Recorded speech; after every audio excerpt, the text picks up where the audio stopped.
The early morning shift at Std. Catherine's hospital was usually a peaceful time for Nurse Alina Patel. The emergency room had quieted down after the late-night influx of party-goers and weekend warriors, so the soft hum of hospital monitors and the beep of pumps provided the only soundtrack to her work. It was during these quiet moments that Alina truly appreciated the comforting routine of her job, the predictability of tending to patients, the familiarity of the faces around her. However, this morning was different. Her steps echoed slightly louder in the near-silent hallway as she made her way to room 306, where a young woman named Evelyn Hart lay recovering from a fractured leg. For Alina, visiting Evelyn had become something she looked forward to, not just because of Evelyn's sunny disposition, but because their conversations had taken on a deeper tone recently, hinting at a connection neither had anticipated. Evelyn Hart was a painter who had fallen off a ladder while working on a mural in a local community center. Now, with a leg propped up in a plaster cast and a sling around her bruised arm, she was confined to the hospital bed,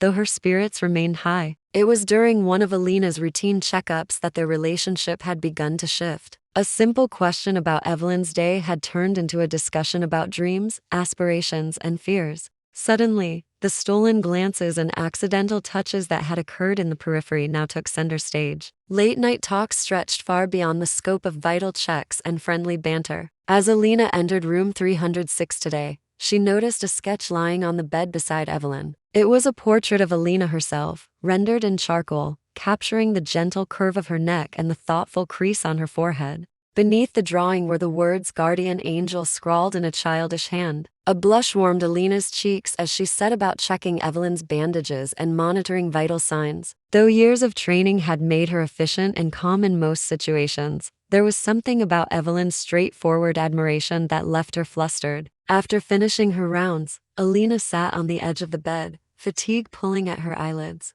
"You know," Evelyn said suddenly, her voice raspy from disuse, "you're not allowed to fall asleep here. My handsome nurse will never get any rest." Alina managed a tired smile. "Don't worry, I have a comfy couch in the break room. Plus, my shift ends soon. Then I can come back and visit you, my favorite patient." "Speaking of visits," Evelyn said, her gaze fixed on the ceiling, "how long until your shift ends? Because I have something I want to ask you." Intrigue sparked in Alina's chest, mixing with the exhaustion tugging at her. "It can't wait until then," Evelyn pressed, turning to face Alina with an earnestness that tugged at her heart. Alina hesitated, torn between the weight of her responsibilities and the undeniable pull she felt towards Evelyn. She knew the hospital had strict policies against fraternization between staff and patients, but the idea of losing Evelyn's friendship felt like a fresh wound. Seeing Alina's internal struggle, Evelyn reached out, her uninjured hand finding Alina's. The touch sent a jolt through Alina,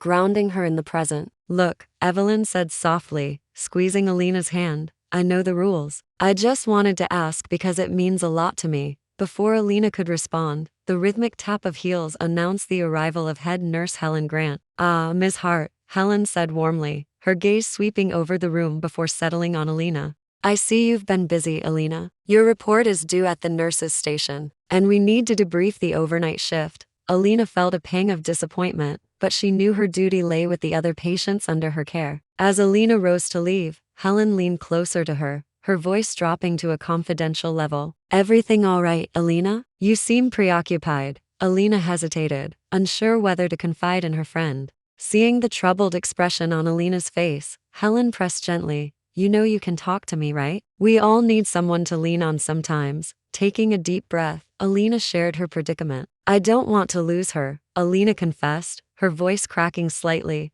"but I also don't want to jeopardize my career." Helen listened patiently, her expression shifting from concern to understanding. "Oh, Alina," she said softly, placing a comforting hand on Alina's shoulder. "Fraternization rules are in place for a reason. We've seen too many relationships end badly, causing more harm than good. I know, but I'm careful," Alina argued, her voice tight. "We haven't crossed that line yet. We're just talking. Sometimes that line is blurred," Helen cautioned, shaking her head gently. "Think of Evelyn's recovery. If things don't work out, it could complicate your care for her, and that's something we can't risk." Her argument was logical, yet Alina felt a surge of resentment towards the uncaring hospital rules that threatened to tear her and Evelyn apart. She knew Helen was right.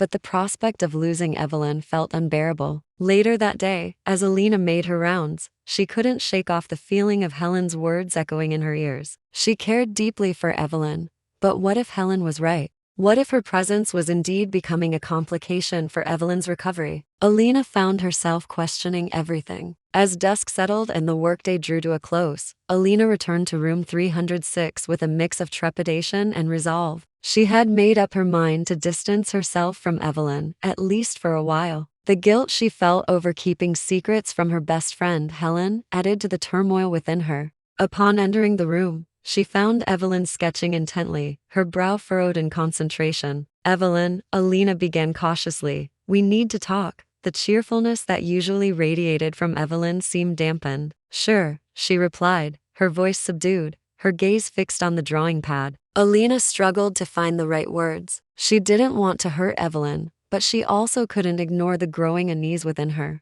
"I've given this a lot of thought," Alina finally said, her voice softer now, "and I think we should take a break, just for now." Evelyn looked up, her green eyes wide with surprise, quickly replaced by a flicker of understanding. "So you want to break the rules," she said softly, reaching out to touch Alina's arm, "just like I asked you to earlier." Alina's heart clenched. How had she known? "I'm sorry," Alina whispered, pulling away her arm. "I didn't want to hurt you." "I know," Evelyn replied, her voice catching slightly. "And I wouldn't want you to stay if it's going to make you unhappy, or cause trouble." Alina's throat tightened. I do like you, Evelyn, but this just isn't right." "No," Evelyn agreed softly, tears glistening in her eyes. "It's not." In the aftermath of their conversation, the room felt heavy with unspoken emotions. Alina, torn between her feelings for Evelyn and the weight of her responsibilities, took her leave, promising to return the next day, hoping that the dawn would bring clarity to the mess of feelings that entangled her heart. But as she walked away from room 306, Alina couldn't help but wonder if the distance she had created would be bridged again, or if this was truly an ending.